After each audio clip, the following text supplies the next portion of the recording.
मसीह खुदावंद के ज़िंदा और जलाली और बाबरकत नाम में तमाम सुनने वाले भाइयों, बहनों, बुज़ुर्गों, बच्चों को सलाम। उन सब की सलामती हो। खुदावंद का शुक्र हो जिसके फ़ज़ल की बदौलत मैं आपके सामने हूँ और आज मुनादी करने वाली हूँ। मैं शुक्रगुज़ार हूँ फ़ज़ल टीवी के लिए जिन्होंने आज कलाम की मुनादी के लिए मदद किया, और हमारे भाई इमरान और बहन महविश के लिए मेरी दुआ है कि खुदावंद उनकी खिदमत को इसी तरीके से और बढ़ाए, और तमाम एडमिनिस्ट्रेशन जो इस सारे कामों में पार्टिसिपेट करते हैं, खुदावंद सबको अपने जलाल के लिए इस्तेमाल करें। आइए अपनी तरबियत के लिए और हदायत के लिए खुदावंद के ज़िंदा कलाम में से मर्द खुदा मूसा की मार्फत लिखी गई तौरेत की पहली किताब, और हम इसे बाइबल की भी पहली ही किताब कहेंगे, पैदाइश 2 बाब और उसकी 18वीं आयत से 24वीं आयत तक उसकी तलावत करेंगे। जिनके पास बाइबल्स हैं वो ज़रूर खोलें और मेरे साथ रीड करें। पैदाइश 2 बाब और उसकी 18वीं से 24वीं आयत।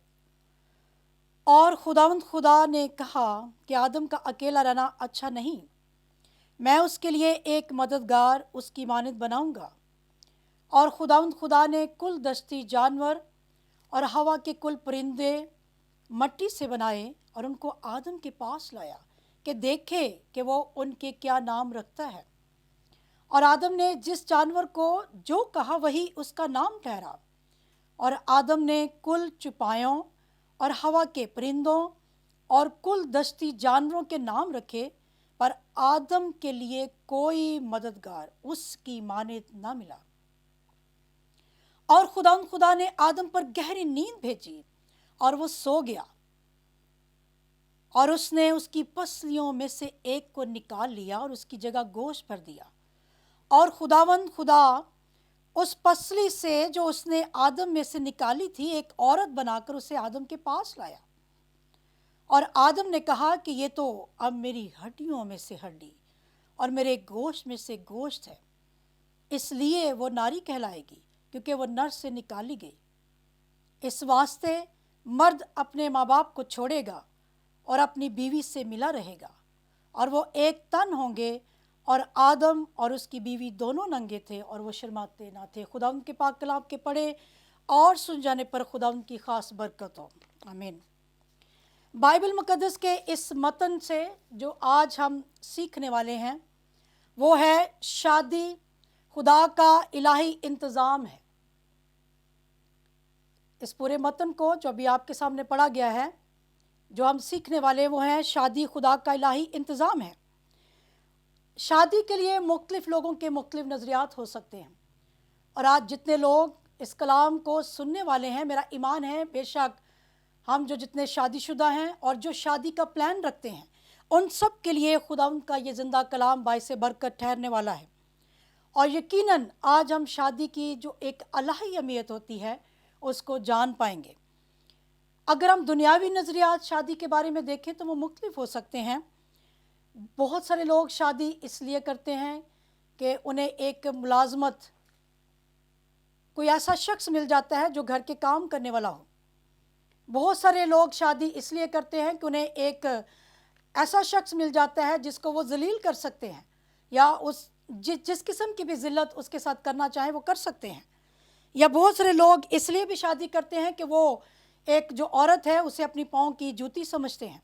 लेकिन आज हम सीखेंगे कि खुदावंद के पाक कलाम में से बाइबल मुकद्दस जो है वो शादी का जो इलाही तस्वर है उसके बारे में क्या कहती है। शादी का इलाही तस्वर या उसका इंतज़ाम खुदा ने कैसे किया। जैसे कि मैं शुरू में बता चुकी हूँ कि आज हम सीखने वाले हैं कि शादी खुदा का इलाही इंतज़ाम है। हम मुआशरती तौर पे इसके बारे में जो भी नज़रियात रखते हों, लेकिन आज हम सीखेंगे कि खुदा इसके बारे में कुछ अलग से मंसूबे रखता है, प्लान रखता है। और हम आज ये भी देखेंगे कि वो जो तारीख़ की पहली शादी थी उसको खुदा ने कैसे तरतीब दिया। और जब हम ये बात करते हैं कि हम सीखने वाले हैं कि शादी जो है वो खुदा का इलाही इंतज़ाम है, और इसमें 3 बातें जो है वो आपके सामने रखने वाली हूँ। सबसे पहले کہ اگر یہ الہی انتظام ہے تو خدا نے یہ جو انتظام ہے وہ کیوں کیا، اس کی وجوہات کو ہم دیکھیں گے، اور پھر تاریخ کی یعنی ہسٹری کی جو پہلی شادی تھی وہ کیسے اس کا آغاز ہوا۔ خدا ہی اس کا پلانر نظر آتا ہے، خدا ہی نے اس کا انتظام کیا، اور خدا ہی اس کی وجوہات بھی دیتا ہے، اور پھر خدا نے جو تاریخ کی پہلی شادی تھی اس کو سر انجام دینے کے لیے اس کا آغاز کیسے کیا۔ اور اس کی تیسری بات جو ہے وہ ہم سیکھیں گے کہ جب خدا نے اس کو سوچا، پھر خدا نے اس کا آغاز کیا، پھر خدا نے اس کے کچھ اصول جو ہیں وہ ہمیں متعارف کروائیں، الہی اصول ہمیں اس کے نظر آتے ہیں۔ ان ساری باتوں کو اگر وقت کو مد نظر رکھتے ہوئے میں ان ساری باتوں میں سے جس حصے کو بھی پورا کر سکی، خدا ہمیں اسی کے وسیلے سے جو ہے وہ برکت دے گا۔ ایک تھیولوجین لکھتے ہیں یہ اگاپے محبت ہے جو مسیحی شادی کو دوسری شادی سے مختلف بناتی ہے۔ یہ عام دنیاوی شادی نہیں ہے، یہ وہ شادی ہے جس میں اگاپے محبت شامل ہے، خدا کی جو وہ ایسی محبت جو خدا کے روح کی وساطت سے آپ کے دل میں آتی ہے، جہاں ساری زندگی محبت بڑھ سکتی ہے لیکن کم نہیں ہوتی، کشش بڑھ سکتی ہے لیکن کم نہیں ہوتی۔ اور ہم جب یہ دیکھتے ہیں بہت سارے لوگ، ہم چونکہ الہی انتظام کی بات کریں کہ شادی جو ہے وہ خدا کا الہی انتظام ہے، اس کو خدا نے خود پلان کیا۔ باغ عدن میں آج ہم پہلی شادی کے بارے میں بھی دیکھتے ہیں کہ خدا نے جب پلان کیا تو وہ کیوں کیا۔ بہت سارے لوگوں کے لیے شادی ایک شوق ہے، لیکن شوق جو ہے وہ چند دنوں کا ہوتا ہے، اور جیسے چند سال گزرتے ہیں تو ہم اپنے معاشرے کے اندر بہت ساری شادیوں کو ٹوٹتے ہوئے دیکھتے ہیں، ان کا انجام طلاق تک پہنچتا ہے، ایک دوسرے کی عزت جو ہے وہ ہمیں نظر نہیں آتی شادی کے اندر۔ ان ساری وجوہات کے پیچھے جو جڑ ہے کیونکہ ہم اصل میں شادی کی روح کو نہیں سمجھ پاتے، ہمارے پاس کوئی ایسا انتظام نہیں ہے کہ ہم پری میرج کاؤنسلنگ کر سکیں، ہم اپنے بچوں کی روحانی طور پہ شادی سے پہلے تربیت کر سکیں کہ اس کے الہی اصول کیا ہیں اور اس کے لیے آپ کو کس طرح سے تیار ہونا ہے، اور اس کا اصل جو اہمیت ہے، اس کی الہی اہمیت ہے وہ کیا ہے۔ آج سب سے پہلے جو میں آپ کے سامنے بات رکھنے والی ہوں وہ ہے خدا نے شادی کا انتظام کیوں کیا۔ یہ الہی انتظام تو ہے لیکن اس کی ضرورت کیوں پیش ہوئی، اس کی دو وجوہات ہیں۔ پہلی بات تنہائی، ہم اس کی 18ویں آیت کو پڑھتے ہیں، لکھا ہے خدا نے کہا کہ آدم کا اکیلا رہنا اچھا نہیں۔ جب خدا تخلیق کا کام کرتا ہے، خدا نے جب تخلیق کا کام کرتے کرتے کہا اچھا ہے، اور جب وہ تخلیق کرتے کرتے عروج پہ پہنچتا ہے، جب وہ اس شاہکار کو عروج پہ پہنچاتا ہے، اس تخلیق کو پہنچاتا ہے، وہ کہتا ہے بہت اچھا ہے۔ اور یہاں ہم دیکھتے ہیں خدا کہتا ہوا نظر آتا ہے کہ آدم کا اکیلا رہنا اچھا نہیں ہے، منفی جملہ ہمیں یہاں پہ نظر آتا ہے، خدا کو فکر یہاں پہ آدم کی ستانے لگتی ہے۔ آدم، اگر آپ اس کی 15ویں آیت کو دیکھ لیتے ہیں تو خدا نے جب آدم کو بنایا اور اسے باغ عدن میں رکھا، اپنی حضوری میں رکھا، باغ عدن خدا کی حضوری کی جگہ ہے، اپنی حضوری میں رکھا، اور اس کو جابس تھی، وہ باغبانی اور نگہبانی کا کام کر رہا ہے۔ ان ساری باتوں میں جب وہ اتنی زیادہ رسپانسبلٹی، اتنی زیادہ ذمہ داریاں نبھا رہا ہے، وہاں پہ ہم وہ خدا جو علم الغیب ہے، وہ جو انسان کو بنا سکتا ہے، اس کی ہر طے کی باتوں سے بھی واقف ہے، وہ آدم کو جان چکا تھا کہ آدم کہیں نہ کہیں مطمئن نہیں ہے، آدم جو ہے وہ اپنے اندر تنہائی کو محسوس کر رہا ہے، آدم جو ہے وہ ایک تنہائی کا شکار ہے، وہ کچھ نہ کچھ ایسی فیلنگ اس کے اندر آ رہی کہ جو اسے محسوس ہو رہی ہے کہ میں مکمل نہیں ہوں۔ تو خدا اس کے لیے سوچتا ہے، یہاں پہ آدم کی کوئی پلاننگ ہمیں نظر نہیں آتی کہ مجھے ایک شادی کی ضرورت ہے۔ آج ہم خود ہمارے معاشرے میں بہت ساری شادیاں ہماری اپنی ہی پلاننگز ہوتی ہیں، اپنے شوق سے ہوتی ہیں، لیکن یہاں پہ خدا کی پلاننگ ہے، اس لیے ضرورت ہے کہ خدا ہماری شادیوں کے اندر موجود ہو، خدا کا منصوبہ شادیوں کے اندر ہونا چاہیے۔ ماں باپ جب پلان کرتے ہیں وہ بھی خدا کی حضوری میں اپنے بچوں کو لے کے آئیں، ان کے ساتھ اس بات کو کلام کی روح سے ڈسکس کریں کہ اب آپ ایک نئے گھرانے کو تشکیل دینے والے ہیں اور اب آپ کی ذمہ داریاں کیا ہیں۔ لیکن بہت ساری شادیاں ٹوٹتی ہیں بہت ساری مداخلت کی وجہ سے، لیکن آج خداوند ہمیں سکھانا چاہتا ہے کہ شادی الہی انتظام ہے۔ خدا نے جب اس انتظام کو کیا اس کے پیچھے کچھ وجوہات تھیں۔ پہلی وجوہات جو ہمیں نظر آئی کہ خدا انسان کی تنہائی جو ہے اس کو محسوس کر چکا ہے، اور وہ کہتا ہے کہ آدم کا اکیلا رہنا اچھا نہیں، اور دوسری وجہ اس کے لیے ایک ایسا مددگار جو اس کی مانند ہو۔ پہلی وجہ کہ آدم وہ جو باغ عدن میں خدا کے ساتھ رہے، خدا کی رفاقت اس کے پاس ہے، اور جب ہم 20ویں آیت کو دیکھتے ہیں، 19ویں آیت کو دیکھتے ہیں تو یہاں لکھا ہے کہ ہر قسم کے کل دستے جانور اور ہوا کے کل پرندے جو کچھ بھی خدا نے بنایا وہ آدم کے پاس لے کے آیا، اور آدم نے اس کے نام رکھے۔ جب کوئی نام رکھتا ہے تو اس کا مطلب ہے وہ با اختیار ہے۔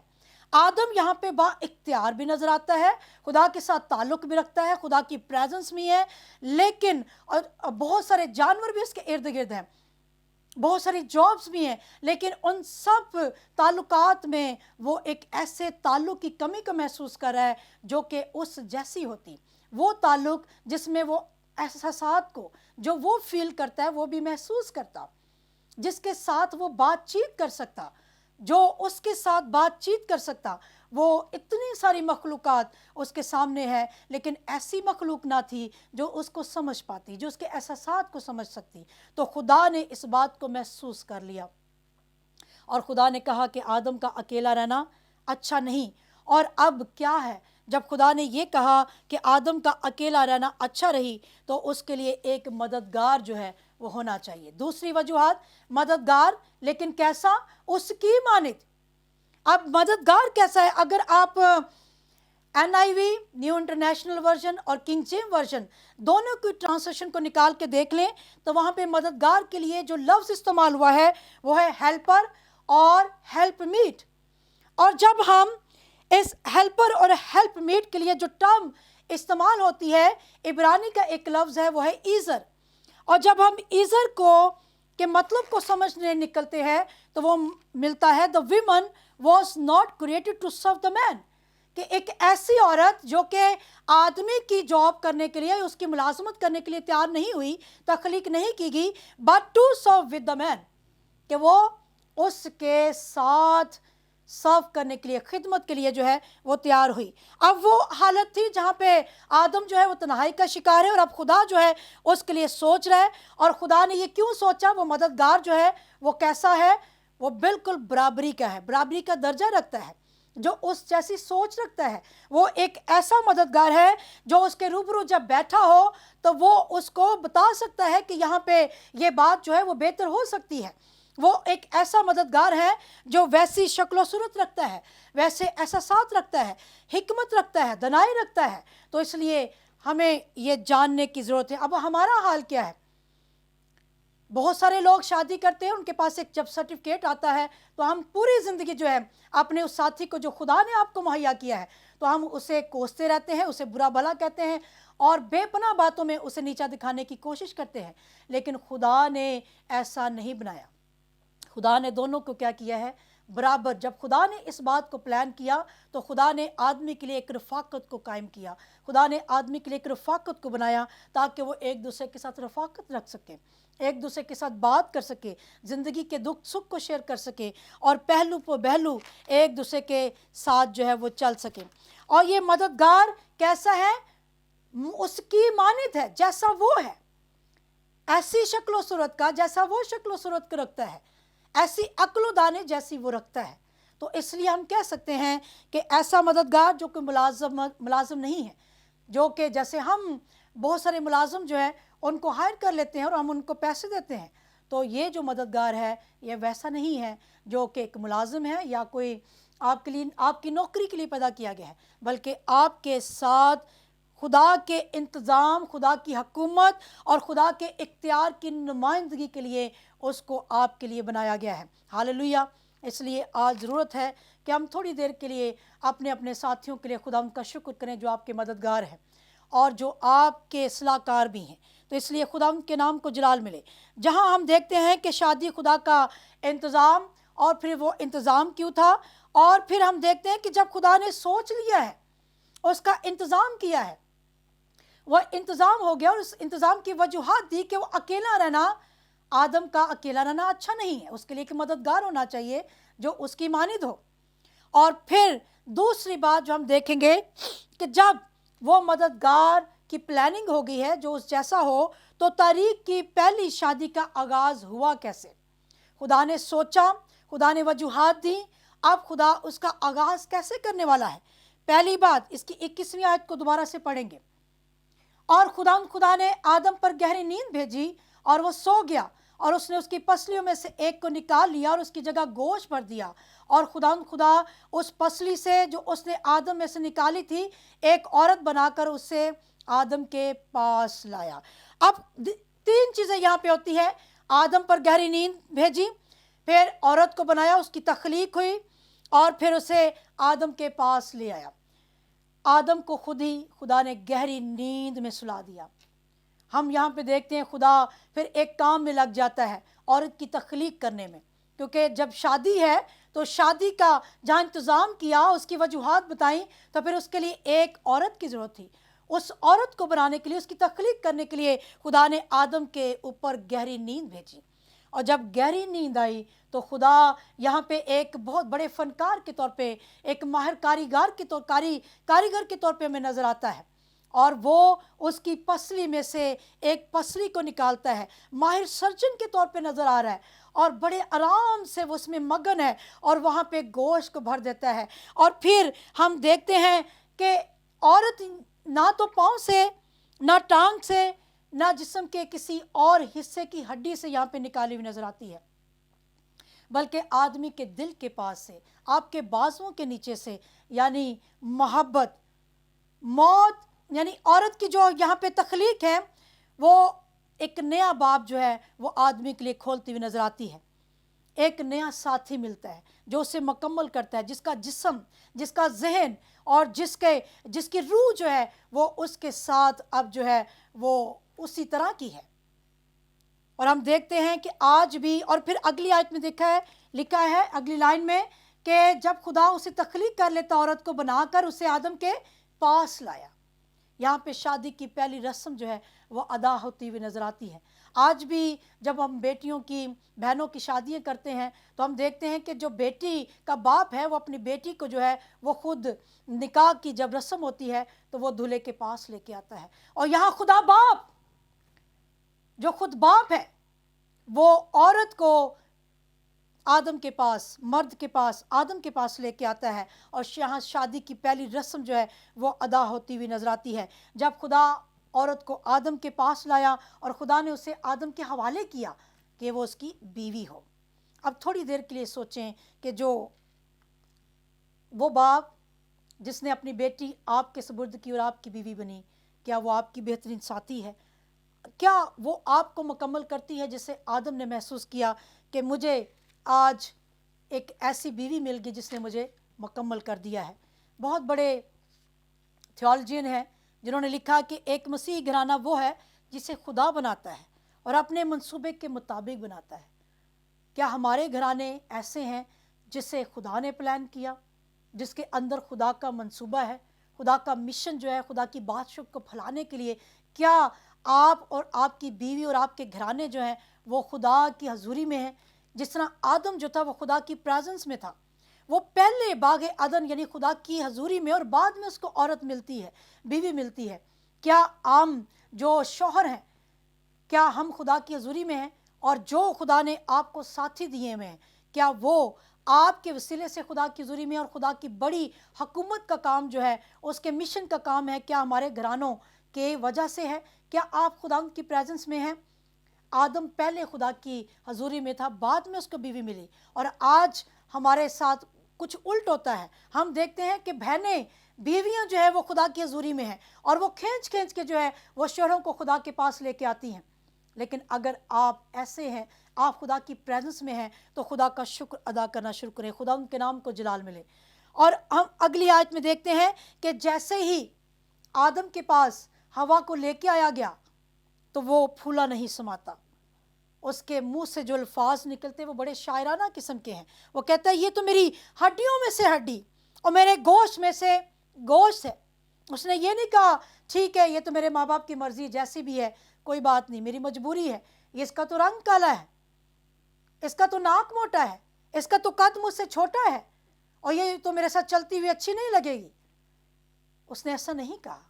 उसने हवा को, उसने अपनी बीवी को रूह तक महसूस किया, अपनी हड्डियों तक उसको महसूस किया। आज भी हमें देखना है, अगर हम खुदा के प्लान के मुताबिक एक घराने में खुदा ने हमें तश्कील दिया हुआ है, तो क्या हमारे घरानों में वो रूह मौजूद है जो बाग़ अदन की शादी वाली थी? क्या वो रिस्पेक्ट एक दूसरे के लिए मौजूद है जो बाग़ अदन की शादी में थी? आज हमें इस बात की ज़रूरत है कि इस तख्लीक के लिए, जो खुदा ने जिसे तख्लीक किया, एक खूबसूरत रिश्ता जो एक मददगार के तौर पे खुदा ने उसे दिया, कहीं हमारी ज़िंदगियों में खुदा का जो प्लान है, कहीं हमारे अपने मंसूबे तो नहीं है, या हमारा वक्ती शौक़ था, या हमारा अपना मंसूबा था, इसमें खुदा मौजूद नहीं था।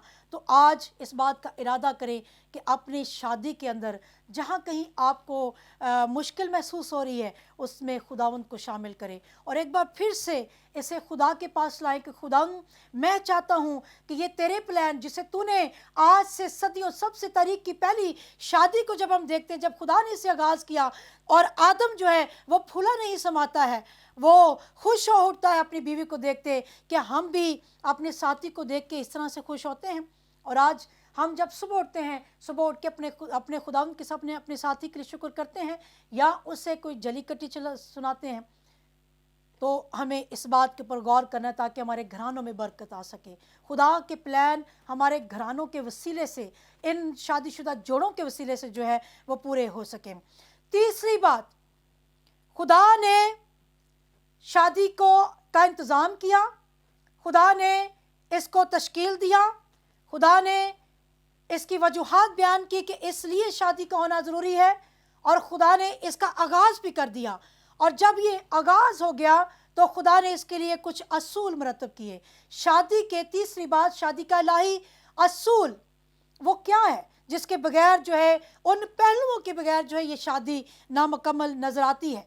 हम 24वीं आयत को पढ़ते लिखा है, इस वास्ते मर्द अपने माँ बाप को छोड़ेगा और अपनी बीवी से मिला रहेगा और वो एक तन हो गए। यानी तीन चीज़ों का होना, माँ बाप को छोड़ना, बीवी से मिले रहना और एक तन होना। ये हुक्म 4 दफ़ा जो है, एक पैदाइश के अंदर, पैदाइश 2 बाब उसकी 24वीं आयत, फिर मत्ती 19 बाब और उसकी 5वीं आयत, फिर मरकज़ 10 बाब उसकी 7वीं आयत और इफसियों 5 बाब और उसकी 31वीं आयत के अंदर हम इसको पढ़ सकते हैं।